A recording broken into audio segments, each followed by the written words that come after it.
salut pe toți! Astăzi un nou episod pe temă de ce este important să stăm acasă în contextul COVID-19.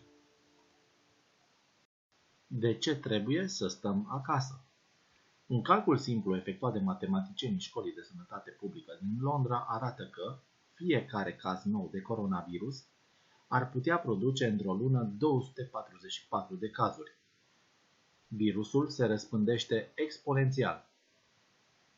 O persoană infectată infectează la rândul ei 2,5 persoane, care la rândul lor infectează 2,5 persoane. Dacă înjumătățim frecvența contactelor, o persoană infectată va infecta doar 1,5 persoane, care la rândul lor vor infecta 1,5 persoane. Astfel vom avea 4 în loc de 244 de cazuri. De ce este important să stăm acasă, să nu călătorim și să păstrăm distanța socială? Evoluția epidemiei de coronavirus în România depinde de fiecare dintre noi. Stăm acasă.